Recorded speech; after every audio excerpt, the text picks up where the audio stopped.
Hello বন্ধুরা, সবাইকে স্বাগতম আমার নতুন আরেকটি ভিডিওতে। আশা করি আপনারা সবাই ভালো আছেন। হ্যাঁ, আর আমরাও ভালো আছি। যেদিনকার এই ব্লগটা আমি শেয়ার করছি সেদিন ছিল মের 15 তারিখ। আমাদের দুজনের কাছে একটা স্পেশাল ডে। তো ওই দিনকে আমরা ভাবলাম যে একটু স্পেশাল ভাবে কাটানো যাক, কিন্তু বাইরে এত ঠান্ডা মেঘলা ওয়েদার, তার জন্য আমি ভেবেছিলাম যে রুমেই একটু স্পেশাল ভাবে কাটাবো। কিন্তু মনদীপ বলল না, চলো আজকে স্পেশাল ডেটা আমরা বাইরে একটু ঘুরে আসি, আর তোমার জন্য একটা সারপ্রাইজ ওয়েট করছে। তো ওই ভেবে রীতিমতন তাড়াহুড়ো করে লাঞ্চ সেরে বেরিয়ে পড়লাম দুজনে একসাথে। তো দেখা যাক সামনের দিকে এগিয়ে কি সারপ্রাইজ ওয়েট করছে। এখানকার আর একটা নতুন জিনিস আপনাদের দেখাই, এই যে দুটো লেন দেখতে পাচ্ছেন আলাদা, একটা হচ্ছে এখানে সাইকেল যাওয়া আসার, আর একটা পায়ে হেঁটে যাওয়া আসার, যেটাতে আমরা হেঁটে যাচ্ছি। কি সুন্দর না সিস্টেমটা। ওই ব্রিজটা থেকে একটা অপূর্ব সুন্দর জিনিস চোখে পড়লো, তো ভাবলাম যে আপনাদের সাথেও শেয়ার করা যায়। সেটা হলো এই গাছটা, কি অপূর্ব সুন্দর দেখতে না? এর পাতাগুলো কত সুন্দর ঝুলে ঝুলে আছে, যার জন্য এর সৌন্দর্যটা আবার বাড়িয়ে দিয়েছে। তো ওই জন্য ভাবলাম এর সামনে থেকে একটু ঘুরে আসা যাক। সত্যি খুব সুন্দর লাগছে দেখতে।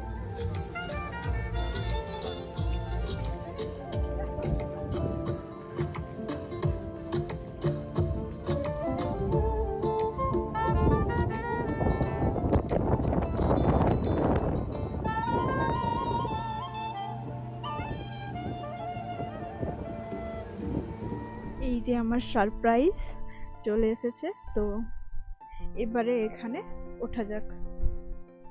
এখান থেকে আমরা টিকিটটা আমাদের কালেক্ট করে নিলাম, যেটা মনদীপ আগের থেকে অনলাইনে বুক করে নিয়েছিল। তো এই প্রাইস ছিল দুজনের 60 ইউরো, যেটা আমাদের ভারতীয় টাকায় 6,000 মতন। তো এরপর আমরা উঠে পড়লাম ফেরিতে। এটা হচ্ছে ফেরির ভেতরের জায়গাটা। কি সুন্দর না?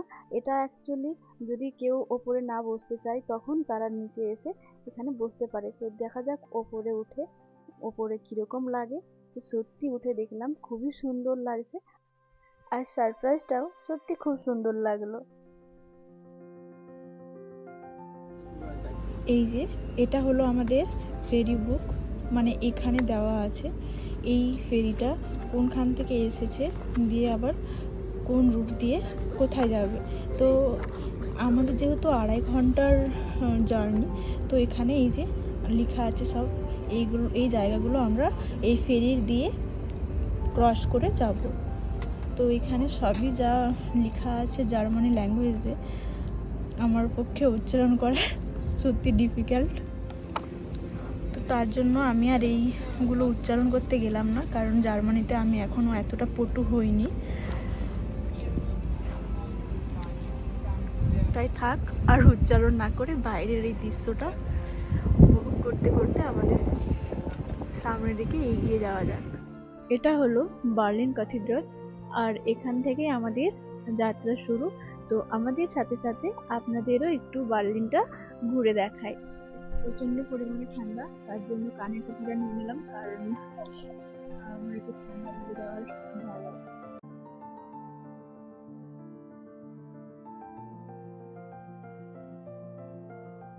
এটা হলো আর একটা পোর্ট।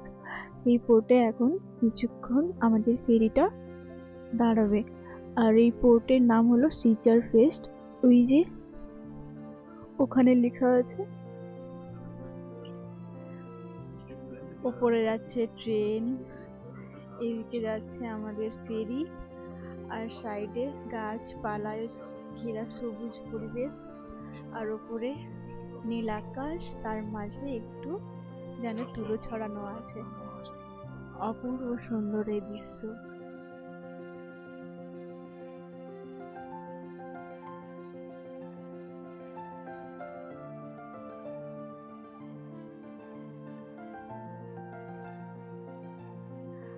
একটু আগে বাড়ি থেকে যখন আমরা বেরিয়েছিলাম, তো তখন ছিল পুরো মেঘলা ওয়েদার, প্রচন্ড পরিমাণে ঠান্ডা। আমি তো ভাবলাম আজকে আমার হয়ে গেছে, দিয়ে না, এখন যাই হোক লাকটা একটু সাথ দিয়েছে, তার জন্য আকাশটা পরিষ্কার, ঝলমলে রোদ, আর খুব সুন্দর লাগছে।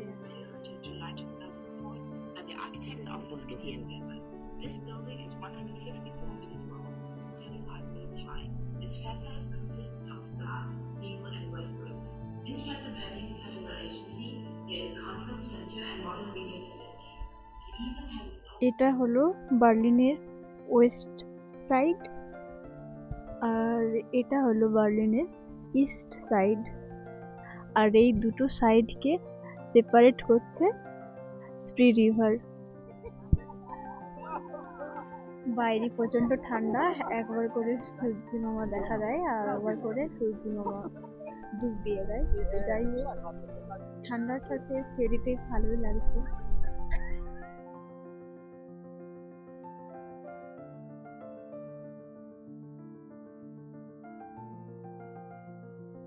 এটা হলো মলিকিউল ম্যান মনুমেন্ট, যেটাতে এখন এই সাইড থেকে দুটো দেখাচ্ছে, অপোজিট সাইডে গেলে তিনটে দেখাবে মনুমেন্ট। তো এই যে স্পিড রিভারের ওপর তিনটে মনুমেন্ট একসাথে, তো খুবই সুন্দর লাগছে। আর এটা বার্লিনের ফেমাস একটা মনুমেন্ট। এর কালারটা হচ্ছে সিলভার কালার, আর যখন সূর্যের আলোটা এই স্পি রিভারের জলের ওপর পড়ছে তখন এটা আরো অসম্ভব সুন্দর দেখতে লাগছে।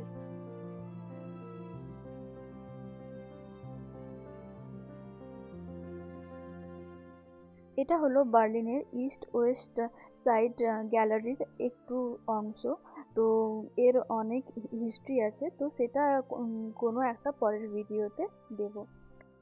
আপনাদের এইটুকুই বলে রাখি, ওই যে পাঁচিলগুলো দেখতে পাচ্ছেন সেই সাইডের লম্বা পাঁচিল, ওটা হচ্ছে ইস্ট সাইড পাঁচিল।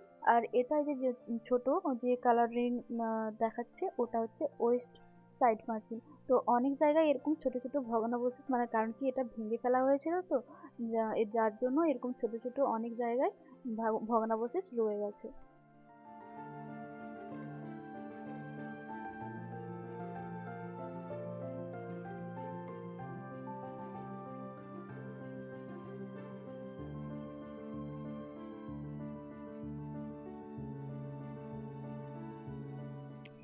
এটা হলো বার্লিনের অনেক পুরনো একটা মিউজিয়াম, যার নাম বোডে মিউজিয়াম। এটা 1904 সালে তৈরি হয়েছে। আর এই মিউজিয়ামটা একদম এই রিভারের গায়েই তৈরি। আর এটা এত পুরনো আর এত ফেমাস যে এখানে বছরে অনেক ভিজিটর ভিজিট করতে আসে। আর দেখুন এই মিউজিয়ামের পাশেই যে টিভি টাওয়ারটা বার্লিনের পাশাপাশি আছে, তো কত সুন্দর দেখতে লাগছে।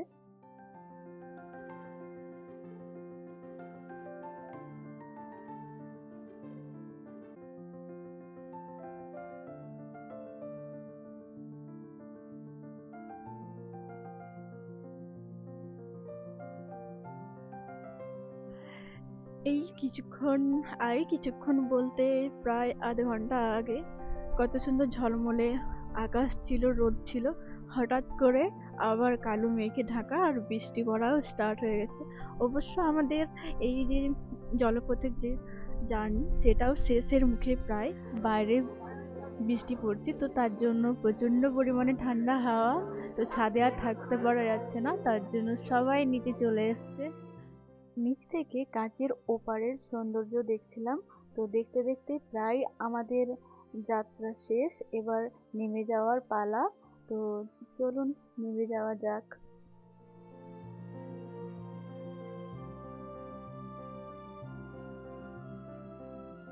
বন্ধুরা, এখানেই আমাদের ফেরি ভ্রমণ শেষ। আমাদের সাথে আপনাদেরও ফেরি ভ্রমণ করালাম। তো আপনাদের কেমন লাগলো সেটা অবশ্যই কমেন্ট করে আমাকে জানাবেন। আর যদি ভিডিওটা ভালো লেগে থাকে তাহলে অবশ্যই একটা লাইক করে দেবেন, সাথে সাবস্ক্রাইব করতে ভুলবেন না। আশা রাখি আবার খুব তাড়াতাড়ি আপনাদের সাথে দেখা হচ্ছে নতুন একটি ভিডিওতে। তো ততক্ষণের জন্য বাই বাই।